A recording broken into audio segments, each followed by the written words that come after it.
එකම හපංකම් මොකක්ද? පින්නතනේ බීලා අපූර්වට පාර එනවා විත්තියක්වත් නැහැ. පොලිසියෙන් ඇල්ලුවත් පොලිසියට ටෝක් කරන නොබීපු ගානට. මේ මිනිස්සුන්ට යක්කු හැනවනේ ගෙට කඩුල්ලෙන් ඇතුළට ගියපු ගමන්. තියෙන තිරිසංකම් වෙන මොකක්ද? ඇතුළට ගියපු ගමන් හැන රුසියා හැන දස්සයා. හැන චණ්ඩියා. කවුරු ඉස්සරහද? බිරිඳයි දරුවෝ ඉස්සරහ. ඒවා හරි බාල වැඩ. කසාද බිරිඳට තඩි ගහන්න මොන ගෑනු ගතියක්ද ඒක? සමහර තාත්තලා ඉන්නවා මේ එහෙම නැතුවද මං කියන්නේ බොහෝ පැතිවල වෙන විදිය මොන පැතිවල ආපුහා පින්නතුනි දරුවන්ට කැත විදියට බයිනෝ. කොහොමද බයි? සමහර කොල්ලෝ කියන හාමුදුරුවනේ අරක මරන්න හිතිලාලු තියෙන්නේ. කවුද අරක කියන්නේ? තාත්තා. හේතුව දන්න කාලේ ඉඳන් හාමුදුරුවනේ තාත්තා අම්මට තඩි ගහනවලු. දන්න කාලේ ඉඳන් කුණුහරුප කියනවා. අද ඉඳන්ව පුරුදු වෙන්න. මම කියන්නේ මේ පැත්තේ එහෙම අඩු වෙයි. ඔය ගෙවල් වල කුණුහරුප කියන්න එපා. ගෙවල් වල කිසි කෙනෙකුට තාතෝ කියලා කතා කරන්න එපා. ගෙදර ඉන්නේ අම්මයි තාත්තයි දරුවෝයි විතරයි. ඔය 4-5 දෙනාට ඉස්සනසීමෙන් ඉන්න බෑ. ඒ 4-5 දෙනාගේ මොකවත් බෙදා ගන්න ඔට්ටු වෙනවද? නෑ. අනේකට ගරු කරන්න පුරුද්දක් නැතිව තව පොඩි ප්‍රශ්නයක් තියෙනවා. එකට එක කියන එක නවත්තන්න. ගෙවල් වල හරියට එකට එක කියනවා. මම මේ පණිවිඩය දෙනවා කසාද බඳින්න ඉන්න තරුණ තරුණියන්ට.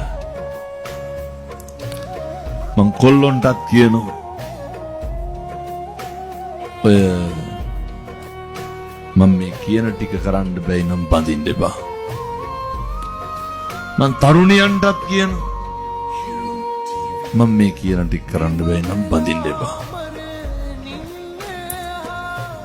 ඔය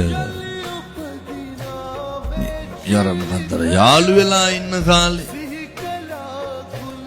පුරුදු වෙන්න අනේකට ගරු කරන්න.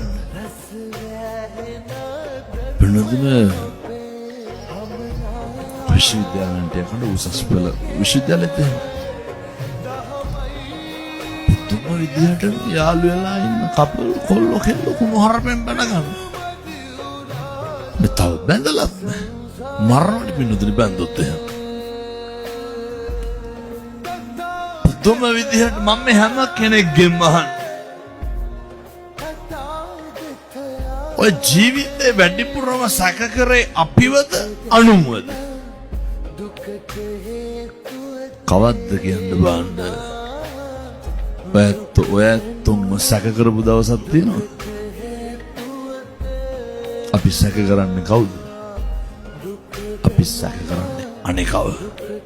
මොකටද පින්නතුනේ අනුන් සැක කරලා අපි කුලප්පු වෙන්නේ?